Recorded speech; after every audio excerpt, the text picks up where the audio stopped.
تو میں اللہ پہ قربان جاؤں۔ انہوں نے ہمیں ایک ایسا رہبر دیا، ایک ایسا نبی دیا، ایک ایسا رسول دیا کہ جن جیسی ہستی نہ بنائی نہ بنے گی، نہ پیدا کی نہ پیدا ہوگی، ساری کائنات کی چکی کو چلایا اور اس کا عرق نکال کے عرب بنائے، پھر عرب کو چکی میں ڈالا اور اس کا عرق نکال کے مضر بنائے، پھر مضر کی نسل کو چکی میں ڈالا اور اس کو پیس کر اس کا عرق نچوڑ کے قریش بنائے، قریش، پھر قریش کو چکی میں ڈالا اور اس کا عرق نکال کے ہاشم بنایا، پھر ہاشم کو چکی میں ڈالا اور اس کا عرق 10,000 سال میں محمد مصطفیٰ کو وجود ملا۔ انا خیرکم ابا و نفسا، فرمایا میرے جیسا عالی خاندان کسی کا نہیں، میرے جیسا عالی نسب کسی کا نہیں، میرے جیسی عالی ذات کسی کے نہیں۔ لقد جاءکم رسول من انفسکم، اپنی ذات میں کامل، یتلألأ وجہہ تلألؤ القمر لیلۃ البدر، 14ویں رات کے چاند کی طرح چمکتا چہرہ۔ جابر بن سمرہ فرماتے ہیں 14ویں کا چاند آسمان پہ تھا اور آپ مسجد کے صحن میں باہر تشریف فرما تھے، سرخ دھاری دار چادر اوڑی ہوئی تھی، تو ہم آپ کے گرد حالہ بنا کے بیٹھے تھے، میں کبھی چاند کو دیکھتا کبھی آپ کو دیکھتا تو مجھے آپ کا چہرہ چاند سے زیادہ حسین نظر آ رہا تھا، زیادہ چمکتا نظر آ رہا تھا۔ ہمارے پاس حسن سے تشبیہ دینے کے لیے چاند ہے اور اقتدار سے اور بلندی سے تشبیہ دینے کے لیے سورج ہے۔ شعراء بھی استعمال کرتے ہیں، صحابہ نے بھی استعمال کیا۔ یہ قول میں نے ہند بن ابی حالہ کا نقل کیا ہے، حضرت خدیجہ کے بیٹے پہلے خامن سے، بہت بڑے صحابی ہیں اور اللہ کے نبی کا حلیہ بتانے میں سب سے اعلیٰ مقام پر ہیں، ہند بن ابی حالہ۔ وہ بھی کہہ رہے ہیں کہ آپ کا چہرہ 14ویں رات کے چاند کی طرح چمکتا تھا، چونکہ ہمارے پاس اور کوئی چیز نہیں تشبیہ کے لیے۔ لیکن اگر انصاف کی نظر سے دیکھا جائے، چاند سے تشبیہ دیں تو اس میں داغ ہے اور سورج سے تشبیہ دیں تو اس میں آگ ہے۔ میرے نبی تو بے آگ ہیں، بے داغ ہیں، لیکن میں بھی جب تشبیہ دوں گا تو چاند سے ہی دوں گا کہ اور کوئی چیز میرے پاس ہے کوئی نہیں، ہے کوئی نہیں۔ لیکن انصاف یہ ہے نہ چاند سے دی جا سکتی ہے نہ سورج، سورج تو کم وقت ڈوب جاتا ہے، میرا نبی کا سورج تو ڈوبنے نہیں آیا، چاند تو گھٹتا ہے بڑھتا ہے غائب ہو جاتا ہے، میرے نبی کا حسن گہنانے کے لیے نہیں آیا۔ چاند سورج کو تو گہن لگتا ہے، میرے نبی گہن سے پاک، داغ سے پاک، آگ سے پاک۔ میرے رب دیکھو نا، ایک میری پسند ہے تو میرا سٹیٹس آ گیا جی، ایک جج صاحب کی پسند ہے ان کا سٹیٹس آ گیا، ایک ہماری بہن کی پسند ہے اس کا سٹیٹس آ گیا۔ اللہ کی پسند کا کیا معیار ہوگا؟ جسے اللہ پسند کرے کہ یہ میری پسند ہے، یہ میری پسند ہے، وہ کیسا ہوگا؟ کون اس کا پیمانہ کہاں سے لائیں کہ اللہ کی پسند؟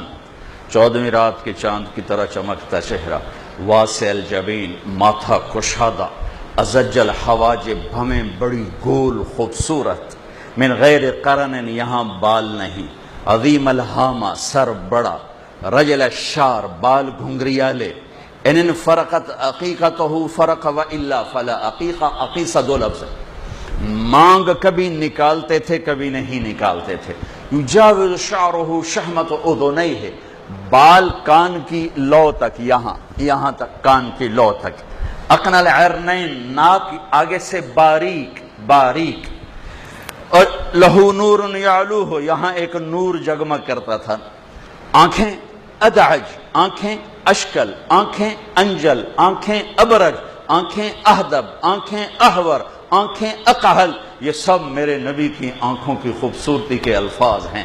ان 7 الفاظ کا خلاصہ یہ ہے، حسین آنکھ تھی، لمبی آنکھ تھی، موٹی آنکھ تھی، آنکھوں میں سرخ دھاریاں تھیں، سیاہی پتلی سیاہ تھی، سفیدی سفید تھی، اور بغیر سرمے کے سرمگی تھیں، سرما لگا ہوتا تھا، اور یہ پلکیں یہ لمبی تھیں، جیسے آج کل یہاں مصنوعی پلکیں لگائی جاتی ہیں، میرے نبی کی پلکیں لمبی اور دراز تھیں، اور شرم و حیا کی وجہ سے آپ مردوں میں بھی یوں دیکھتے تھے، یوں کبھی ایسا نہیں دیکھا، یوں دیکھتے تھے، عورت تو عورت، آپ مردوں کے میں یوں بیٹھتے تھے۔ یہ میں لفظ کا ترجمہ کر رہا ہوں، لفظ کا، جل نظرہ الملاحدہ، میرے نبی کیسے دیکھتے تھے وہ تو وہی بتائے گا جس نے آپ کی زیارت کی، میں لفظ کا ترجمہ کر کے بتا رہا ہوں۔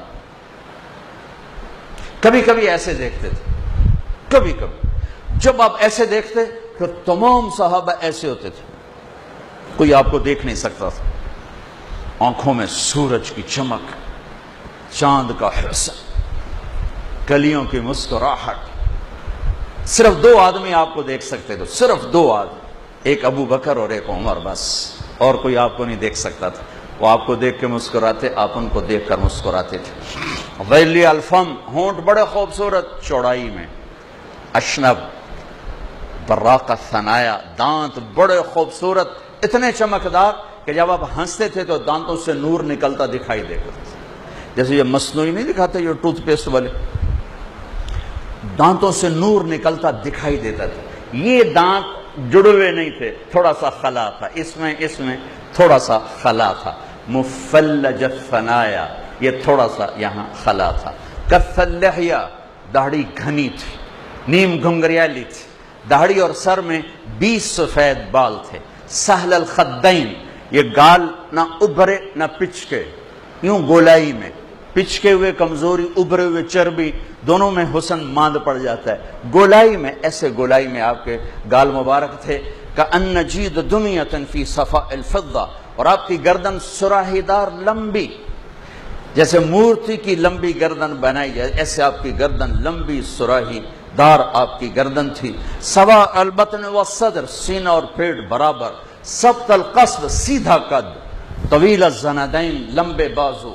سائل الاطراف، انگلیاں سیدھی اور لمبی۔ رہب الراحہ، ہتھیلی یہ کشادہ۔ شفن الکفین والقدمین، یہاں اور یہاں اور یہاں اور ادھر۔ رگیں نظر، یہ میری رگیں نظر آ رہی، آپ کی رگیں نظر نہیں آتی تھیں کہ رگیں ابھری ہوں تو بھی حسن ماند پڑ جاتا ہے، ٹھیک۔ اشار الذراعین، یہاں تھوڑے تھوڑے بال تھے، یہاں جیسے یہ میرے تھوڑے سے زیادہ ہیں، آپ کے اس سے بھی ہلکے بال تھے۔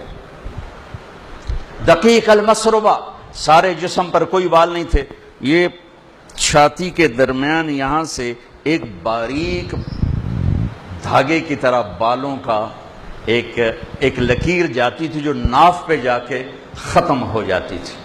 بعید ما بین المنکبین، چوڑی چھاتی۔ زخم القرادیس، یہ جوڑ یہ جوڑ یہ جوڑ یہ جوڑ بڑے مضبوط، بہت مضبوط تھے، انتہائی مضبوط۔ بادنن متماسکن، مضبوط جسم، گندھا گتھا ہوا جسم۔ لیس بالطویل ولا بالقصیر، نہ زیادہ لمبے نہ زیادہ چھوٹے، لیکن ایک معجزہ عظیم، لمبے سے لمبے قد والا آپ کے ساتھ کھڑا ہوتا تو آپ کا قد اونچا ہوتا، اس کا نیچے ہوتا تھا۔ آپ کے ساتھ کھڑے ہو کر کسی کا قد اوپر نہیں ہوتا تھا، ہمیشہ نیچے ہو جاتا، ہمیشہ نیچے ہوتا تھا۔ یہ ہے لقد جاءکم رسول من انفسکم، ایسا کوئی ہے، ایسا کوئی ہے؟ پھر لقد جاءکم رسول من انفسکم، اس لفظ کو 2 طرح پڑھا جا سکتا ہے۔ من انفسکم ہم پڑھتے ہیں، اور میں افریقہ گیا، موریتانیہ ایک عرب ملک ہے افریقہ میں غریب سا، وہاں پڑھتے ہیں من انفسکم، انفسکم۔ قرآن کے لفظوں کو 7 طرح پڑھا جا سکتا ہے۔ من انفسکم پڑھ کے سن کے مجھے بڑا مزہ آیا کہ سبحان اللہ، اللہ نے دونوں پہلو ایک لفظ میں بیان کیے ہیں۔ من انفسکم، اپنے نبی کی ذات کو بیان کیا، ایسا ہے کوئی؟ ایسا ہے کوئی؟ من انفسکم، آپ کے خاندان کو بیان کوئی ہے؟ آل ہاشم جیسا کوئی ہے؟ اہل البیت جیسا کوئی ہے؟ آل رسول جیسا کوئی ہے؟ آل عبد المطلب جیسا کوئی ہے کہ آپ کے خاندان کو سب سے اوپر کھڑا کر کے اور پھر آپ کے سلسلہ نسب کو آدم تک محفوظ کر کے اس پر مہر بھی لگا دی کہ واحد ہستی ہیں جن کی پیڑھی آپ کے باپ سے آدم تک یوں چلتی ہے کہ محمد بن عبداللہ بن عبد المطلب بن ہاشم بن عبد مناف بن قصی بن کلاب بن مرہ بن کعب بن لبی بن غالب بن فہر بن مالک بن نضر بن کنانہ بن خزیمہ بن مدرک بن الیاس بن مدر بن نزار بن معد بن عدنان بن اود بن حمیصہ بن سلامان بن عوس بن بوز بن قموال بن ابی بن عوام بن ناشد بن حزا بن بلداس بن یدلاف بن طابق بن جاحم بن ناحش بن ماخی بن عیفی بن عبقر بن عبيد بن الدعاء بن حمدان بن سنبر بن يثربي بن يحزن بن يلحن بن إرعوى بن عيذي بن زيشان بن عيسر بن أقناد بن إيهام بن مقصر بن ناحد بن زارع بن سمي بن مزي بن عوض